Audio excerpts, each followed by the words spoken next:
নমস্কার বন্ধুরা, রিম্পা রান্নাঘরে তোমাদের সকলকে আমন্ত্রণ। আজ আবারও একটা নতুন স্বাদের রেসিপি নিয়ে তোমাদের সামনে এলাম। যদি রান্নাটা ভালো লাগে লাইক করো, সাবস্ক্রাইব করো, আর প্লিজ আমায় সাপোর্ট করো, আমার সঙ্গে থেকো। যাই হোক, আমি এখানে 600 গ্রাম চিকেন নিয়েছি, পরিমাণ মতো টক দই এখানে দিয়ে নিলাম। তারপরে এখানে হলুদ গুঁড়ো, লবণ আর সরিষার তেল এগুলো দিয়ে এটাকে ম্যারিনেট করে রেখে দেবো। আজ একটু অন্যরকমভাবে চিকেনের ঝোলটা বানাবো। চলো, এরকম বানিয়ে খেয়েও বেশ ভালো লাগবে। আমি খাওয়ার পর যেহেতু রেসিপিটা তোমাদের সাথে শেয়ার করেছি, তাই আমি খুব ভালো মতো জানি চিকেনটা কতটা সুন্দর হয়েছিল। তারপরে চিকেনটাকে এইভাবে সরিষার তেল দিয়ে মাখিয়ে নিলাম। দেখো, ম্যারিনেট করার সময় তো সরিষার তেলের প্রয়োজনটা পড়েই, তোমরা তো জানোই। তাই সরিষার তেল দিয়ে এটাকে ম্যারিনেট করে ঘন্টাখানেক রেখে দেবো। তারপরে এখানে আমি একটা তাওয়ার মধ্যে এই লবণ দিয়ে নিলাম। তারপরে গোটা জিরে আর গোটা গরম মশলা, গোটা ধনিয়া আর গোটা তেজপাতা দিয়ে এটাকে রোস্ট করে নেব, মানে একটু ভেজে নেব। আর শুকনো লঙ্কাও দিয়ে নিলাম। দেখো, ভাজার সময় যেন এটা পুড়িয়ে ফেলো না। পুড়িয়ে ফেললে কিন্তু এটা টেস্ট ভালো লাগবে না। যখন দেখবে একটু একটু খুব ভালো একটা গন্ধ বেরাচ্ছে, সেই সময় এটাকে নামিয়ে নিয়ে এটাকে ঘুরিয়ে নিও। যাই হোক, কড়া বসিয়ে নিয়েছি, কড়াটা গরম হয়ে গেছে, তেল দিয়ে নিয়েছি। তেলটা দিয়ে নেওয়ার পর আলুগুলোকে ভেজে নিচ্ছি। আলুগুলোকে তো দেখতেই পাচ্ছ, একটু ডুমো ডুমো করে কেটে নিয়েছি। তোমরা কিন্তু এরকমভাবে আলুগুলো কেটে নিও, বা একটা আলু চারটেও করে নিতে পারো, কোনো অসুবিধা নেই। হলুদ দিয়ে আলুগুলোকে ভেজে নিয়েছি। তোমরা তো জানোই যে আলু ভাজার সময় কোনো লবণের ব্যবহার করি না। তো তারপরে আলুগুলো একটু লাল লাল করে ভেজে নিয়েছি। খুব একটা বেশি কিন্তু ভেজে ফেলো না, যাতে পুড়ে না যায়, সেটার খেয়াল রেখো। তার উপর আলুগুলোকে তুলে নিলাম।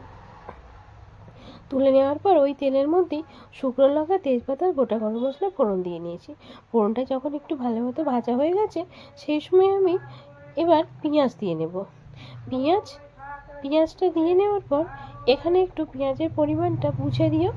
আমি এখানে দুটো পেঁয়াজ নিয়েছি, সেটাকে এরকমভাবে কুচিয়ে নিয়েছি ছোট্ট ছোট্ট করে, নিয়ে সেটা দিয়ে নিলাম। ব্যাস, পেঁয়াজের পরিমাণটা কিন্তু একটু বেশি দিয়েছি, তোমরা যে যেমন পরিমাণ অনুযায়ী দিয়ে নিও। তারপরে আমি পরিমাণ মতো লবণ দিলাম, যাতে পেঁয়াজটা খুব তাড়াতাড়ি নরম হয়ে যায়। আদা রসুনের পেস্টও দিয়ে নেব। আদা রসুনের পেস্টটা দিয়ে এই মশলার সাথে খুব ভালো মতো মিশিয়ে নেব।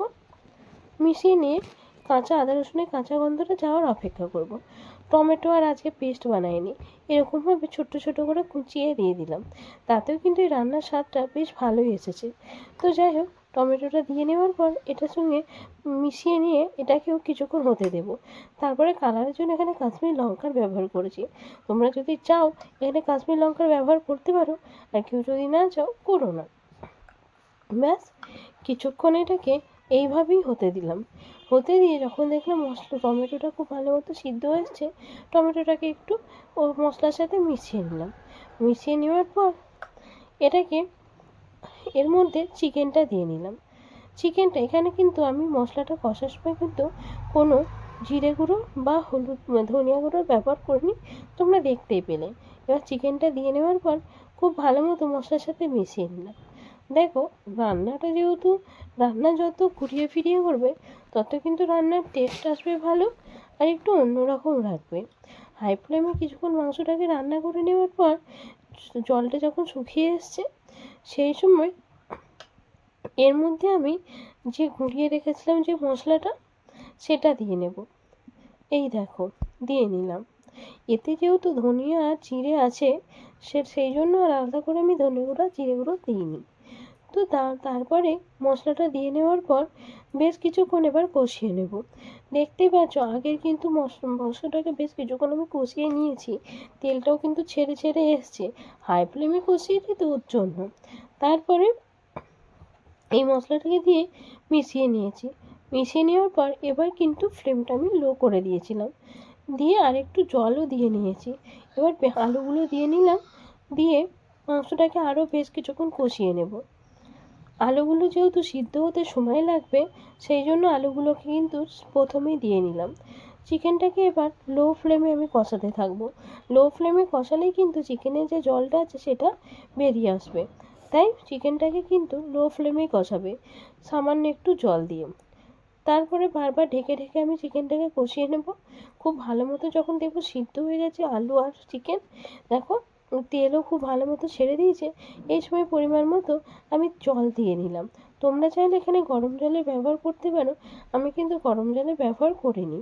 তো যাই হোক, তারপরে দিয়ে নিয়ে চিকেনটাকে আরও কিছুক্ষণ ফুটতে দেবো। যে যেমন ঝোল রাখবে সেই অনুযায়ী চিকেনে জল দিয়ে নিও। তারপরে বেশ কিছুক্ষণ আমি চিকেনটাকে ফুটিয়ে নিয়েছি। এরপর ওপর দিয়ে একটু কাঁচা লঙ্কা দিয়ে নিলাম। কাঁচা লঙ্কাটা দিয়ে নেওয়ার পর এর সাথে মিশিয়ে নিলাম। মিশিয়ে নিয়ে আরও কিছুক্ষণ চিকেনটাকে হতে দেবো। একটুখানি গরম মশলা দেবো। 2-3 মিনিট চিকেনটাকে ফুটিয়ে নিয়েছি গরম মশলা দেওয়ার পর। তারপরে 5 মিনিটের জন্য চিকেনটাকে আমি ঢেকে দেবো। ঢেকে কড়াইয়ের মধ্যেই রেখে, তাহলেই কিন্তু চিকেনের স্বাদটা আরও দ্বিগুণ হবে, আর এটা খেতেও আরও সুন্দর হবে।